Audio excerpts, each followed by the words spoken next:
अस्सलाम वालेकुम व्यूअर्स, उम्मीद है कि आप सब खैरियत तो आफियत से होंगे।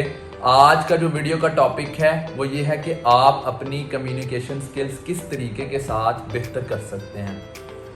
मैंने अपनी वीडियो का जो मोटिव है वो मैंने कम्युनिकेशन स्किल को बनाया और जो बेस है वो मैंने इंग्लिश लैंग्वेज को बनाया। वो क्यों?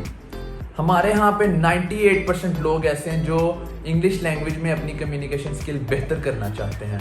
2% लोग सिर्फ ऐसे हैं जो दूसरी लैंग्वेजेस पर अपनी कम्युनिकेशन स्किल बेहतर करना चाहते हैं, तो वो इस वीडियो को अपनी उस लैंग्वेज पर भी इम्प्लीमेंट कर सकते हैं। सबसे पहले आपने मुलाहिजा करना, एनहांस करना है अपने अंदर कि आपके अंदर ये चीज़ें हैं कि नहीं। Enhance your self in reading, enhance your self in speaking, enhance yourself in listening and enhance yourself in writing। फर्ज करें आपने मुलाहिजा किया और आपको 2 क्वालिटीज़ अपने अंदर नज़र आई हैं। मिसाल के तौर पे आपको रीडिंग और लिसनिंग। अगर आपको रीडिंग, आपने अंदर क्वालिटी इस चीज़ को नोटिस किया है कि आपके अंदर ये क्वालिटी है, आप रीडिंग बहुत अच्छा कर सकते हैं, ठीक है। बेशक आपको उसकी समझ ना आए, लेकिन आपने रीडिंग करना शुरू करनी है, वो भी इंग्लिश के नॉवेल्स, नॉट लाइक के इंग्लिश की बुक्स। क्यों? इसलिए कि जब आप नॉवेल्स रीड करेंगे तो उससे ये होगा कि आपको एक नए वर्ड्स जो हैं, क्योंकि नॉवेल्स के अंदर बेसिकली ये होता है कि जो नए वर्ड्स होते हैं, मुश्किल वर्ड्स होते हैं इंग्लिश के, वो यूज़ हुए होते हैं। उससे आपको नए वर्ड्स भी पता चलेंगे इंग्लिश के, और उनका मतलब बेशक आपको नहीं पता या बाद में पता चलता है, वो बाहर की बात है। लेकिन शुरू में आपको अपनी रीडिंग पर फोकस करना है, क्योंकि जब आप रीडिंग पर फोकस कर लेंगे उसके बाद आपकी जो ऑटोमेटिकली इंग्लिश की स्किल्स हैं, कम्युनिकेशन स्किल्स जो हैं, वो बेहतर होना शुरू हो जाएंगी। सेकेंडली, अब आपको लिसनिंग आप बहुत अच्छी करते हैं, आप सुन बहुत अच्छा सकते हैं, आपने इंग्लिश की मूवीज़ को सुनना है। देख भी सकते हैं लेकिन देखना कोई ज़्यादा इंपॉर्टेंट नहीं है, ज़्यादा सुनना है। हैंड फ्रीज लगा के उनके सेंटेंसेस को आपने गौर से सुनना है कि वो क्या कह रहे हैं। नो डाउट कि आपको कोई समझ नहीं आएगी 1 महीना या 15 दिन, आपको कुछ समझ नहीं आएगी वो क्या कह रहे हैं, क्योंकि आपकी स्किल्स ही नहीं बेहतर होंगी कम्युनिकेशन।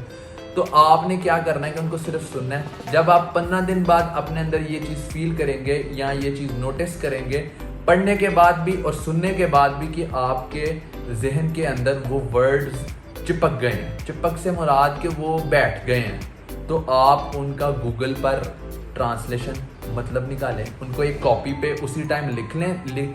जब आप पढ़ रहे हैं आपको उस चीज़ का मतलब नहीं है, जब 15 दिन गुजर जाएंगे, जो सुना होगा उसकी भी आपने एक अलग से लिस्ट तैयार कर लेनी है, जो आपने पढ़ा होगा उसकी भी आपने अलग से लिस्ट तैयार कर लेनी है, जिसमें आपको ये पता चलेगा कि आपको इन वर्ड्स के मतलब नहीं आते। जब आपने गूगल से, क्योंकि गूगल हमारे यहाँ आजकल तो हर बंदे के पास एंड्रॉयड या iOS फ़ोन्स हैं, और वो आसानी से आप उसके अंदर अपनी जो डिक्शनरी वगैरह लेने की ज़रूरत नहीं है, उसके अंदर ही आपको हर मतलब मिल जाएगा। आपने जब वो कर लिया, आपने ऑटोमेटिकली उन वर्ड्स के साथ जो है अपने सेंटेंसेस बनाना शुरू कर दिए। कोई मसला नहीं है, वर्बैटिकल मिस्टेक्स शुरू में होती हैं, कोई ऐसा इशू नहीं है कि आपने ये सोचना यार मैं तो गलत बोल रहा हूँ। याद रखनी है एक चीज़, you can speak English in fluently by practicing. ऐसा नहीं होगा कि आपको यार शर्म आ रही है, आप गलत बोल देंगे, अगला आपकी बेइज्जती कर देगा, कोई ऐसा मसला नहीं है।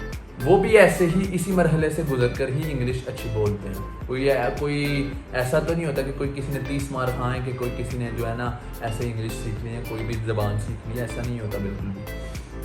आपने प्रैक्टिस करनी है। जब आप प्रैक्टिस कर लेंगे, आप आफ्टर 1 मंथ या 2 मंथ अपने आप में ये चीज़ फील करेंगे कि आपने उन चीज़ों को इम्प्लीमेंट करते हुए अपनी जो लैंग्वेज है, अपनी जो कम्युनिकेशन स्किल है, वो आपने बेहतर बना लिया।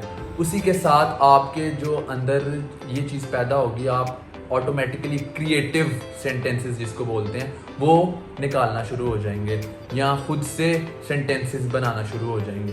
जब आप ये चीज़ बनाना शुरू हो जाएंगे, ऑटोमेटिकली आपके अंदर कॉन्फिडेंस पैदा हो जाएगा कि आप अच्छी इंग्लिश बोल रहे हैं। जब आप अच्छी इंग्लिश बोलेंगे तो फिर आप दूसरे पर्सन से भी इंटरेक्ट करके कॉन्फिडेंस के साथ अच्छी इंग्लिश बोलेंगे। क्योंकि देखिए हमारे यहाँ पे ना लोग ज़्यादातर क्या करते हैं, दूसरे इंग्लिश के जो क्लब्स हैं उनमें जो है ना एडमिशन ले लेते हैं, और उसके बाद जो है उधर भी वो कहते हैं कि हमें समझ ही नहीं आई, हमें ऐसा हो गया है, हमें उन्होंने पढ़ाया उन्होंने होता है, लेकिन बात ये होती है कि फोकस करने की बात होती है। आप वो अपनी इंग्लिश जो है, स्किल्स जो है, कम्युनिकेशन आप घर में भी बैठ के सीख सकते हैं, کیونکہ آج کل کوئی چیز مشکل نہیں ہے. یوٹیوب یا فیس بک ہے, اس کے اوپر جو ہے آپ کو ہر چیز اویلیبل مل جاتی ہے, آپ ادھر سے بھی سیکھ سکتے ہیں. آج کل ایک ایپلیکیشن بھی ایک جو ہے نا, مجھے اس کا نام ذہن سے نکل گیا ہے, وہ بھی آئی ہوئی ہے جس کے اوپر سے لوگ انگلش اپنی وہاں سے اپنی فلوئنٹلی انگلش سیکھتے ہیں. بات یہ کرنے کا مقصد یہ ہے کہ آپ لوگوں کو جو انگلش کی پروننسیشن ہے وہ آپ کہیں سے بھی لے سکتے ہو, ضروری نہیں ہے کہ کوئی ادارہ ہی سکھائے آپ کو. سو آئی ہوپ کہ آپ سب کو اس میسج کا مقصد سمجھ آ گیا ہوگا, اور آپ لوگ ان چیزوں کو اپنے اوپر امپلیمنٹ کریں گے تو آپ لوگ اپنی لینگویج یا اپنی کمیونیکیشن اسکل کو بہتر بنا سکیں گے. کیونکہ کمیونیکیشن کی وجہ سے ہمارے ہاں پہ لوگ ہر چیز میں لیک کر دیتے ہیں. 90% لوگ ہمارے ہاں پہ فیلئر کا شکار اسی وجہ سے ہیں کیونکہ ان کی کمیونیکیشن سکلز بہتر نہیں ہیں, ان کی انگلش لینگویج بہتر نہیں ہے. کیونکہ جب تک وہ انگلش لینگویج بہتر نہیں کریں گے تو وہ اپنے جو بھی وہ کام کر رہے ہیں وہ اس کو آگے نہیں لے کر جائیں گے. لوگ لیک کر دیتے ہیں اس چیز سے. سو آئی ہوپ کہ آپ سب اس چیز پر عمل کریں گے اور اس چیز سے آپ کو فائدہ ہوگا.